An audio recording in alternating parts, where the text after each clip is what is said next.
This is really going to upset a lot of people, but I'm just going to come out and say it.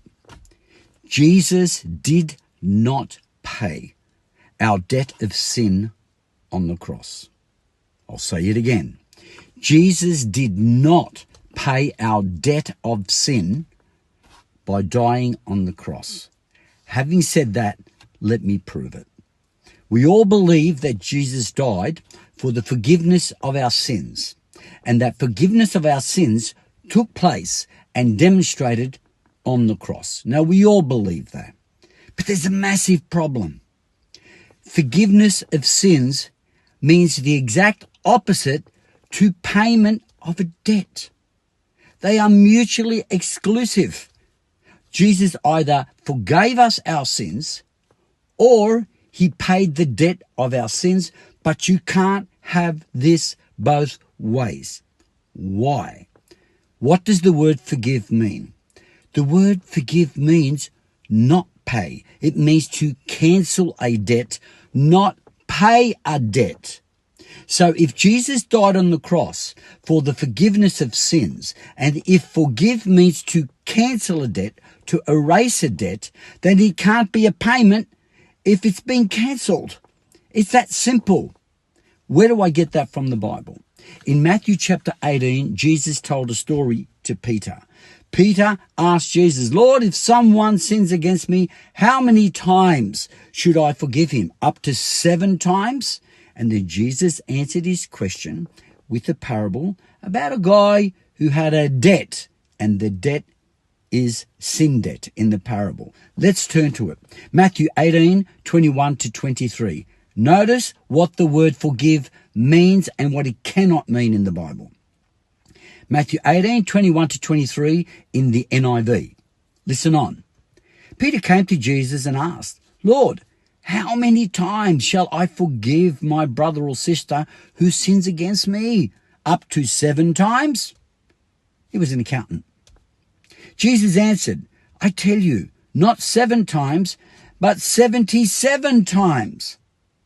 Therefore, the kingdom of heaven is like a king who wanted to settle accounts with his servants. Okay, so now the settling of accounts is a debt that must be paid. So now sins are likened to a debt that must be paid.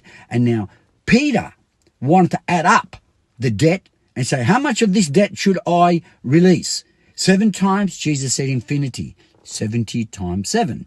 And then Jesus nails it and he tells Peter a parable, which confronts all of us. And he said, Peter, you're worried about the debt, the sin debt of your brother or sister. Let me show you your debt that you owe towards God. And then we'll come back to your debts towards your fellow man. Verse 25. As we read verse 25, we will see that the guy in the story begged the master, begged the king, please give me a chance and I'll pay the debt. And the king knew he couldn't pay it back because it was 10,000 talents. That's the whole yearly income of California. It's the whole yearly income of Australia. That's how much this guy owed for this sin debt to the king. And Peter says 7 times. God says, you owe infinity, mate.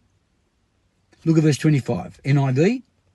But since he was not able to pay the sin debt, the master ordered that he and his wife and his children and all he had be sold to repay the debt. Sin now is likened to a debt that must be paid. You say, but Santo, look, sin is a debt. Hold the boat. There was a sin debt. Was the debt paid? Is that what forgiveness means? Does forgiveness means that the king demand payment? Is that what forgiveness is? No, it's exactly the opposite. Look at verse 27 in the New King James Version. Then the master of that servant was moved with compassion, released him, and forgave him the debt. Wow. The debt of sin was forgiven by the king because he was moved with mercy and compassion. What does the word mean there? Forgive the debt. To forgive the debt of sin. It means to cancel. The king didn't say, don't worry, I'll pay it. Don't worry, I'll get someone else to pay it. Says, no, he forgave that debt. If we look at the same verse 27 of Matthew 18 in the NIV, it doesn't say forgave him the debt. It tells you what the Greek word actually means. But when we forgive people's debts, we write them off. We write them off. We use that even in English today. Speak to your accountant and talk to him about debts being forgiven. And what he'll tell you, that doesn't mean someone else pays it. It means it's been written off. It's been cancelled. And so modern translations like the NIV nail it. Matthew 18:27 in the NIV. Listen. The servant's master took pity on him, cancelled the debt, and let him go. In the King James Version, it said he forgave him the debt. The NIV says cancel the debt and let him go. It was released. It was cancelled. It was written off. Sins are forgiven. What does that mean? Cancelled. You can't have it cancelled and paid. The king demanded that he be paid. The guy said, I'll pay it. He said, you can't. It's impossible. Look, I feel sorry for you. Instead of making you pay the debt, I'm going to forgive it. I'm going to cancel it. To forgive sins means to cancel them, not pay them. The cross of Jesus can't be at the same time God paying the debt of sin through the death of Jesus and cancelling. It's either the debt is paid or it's cancelled. They are mutually exclusive terms. The Western Christian churches had this wrong, and we've got this idea that God demanded payment for the debt of sin by Jesus, by his death. No, Jesus forgave us our sins. Yes, he cancelled it. Paul says the exact same thing in Colossians chapter 2, 13 to 14 in the English Standard Version. Listen to the way Paul defines forgiveness of sins on the cross. Look at the word he uses. Verse 13 and 14. ESV, Colossians 2, 13 and 14. Listen.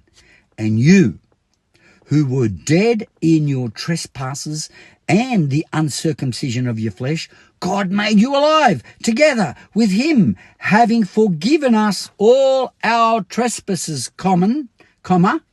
by cancelling the record of debt. Whoa! God has forgiven us all our trespasses, by cancelling the record of the debt. Sins are forgiven by cancelling, not paying. It's one or the other. When and how did God cancel that debt of sin? He has forgiven us all our trespasses by cancelling the record of debt that stood against us with its legal demands. He set it aside, nailing it to the cross. On the cross, God forgave all sins. What does that mean? He forgave them. He cancelled the debt. He erased the debt. The cross is either payment for the debt of sin or it's a cancellation. If I go to the bank and I owe a $100,000 mortgage, and I owe a $100,000 mortgage to the bank, and I go to the bank and say, listen, the debt's gone. The debt is gone. What happened? He will say one of two things. Someone else paid your debt, right? Or he can say the bank has chosen to forgive that debt, to cancel the debt. Now, if someone else goes and pays my debt to the loan, the bank doesn't say that the loan was cancelled. It said it was paid out by a benefactor. If someone else pays the debt, it's still paid. It's not cancelled. Now, if I go to that bank, and I'll say it again, and the bank says, look, you got a $100,000 debt. You can't pay it. No one else is going to pay it. We're going to erase and forgive the debt. It's cancelled. You can't cancel by paying.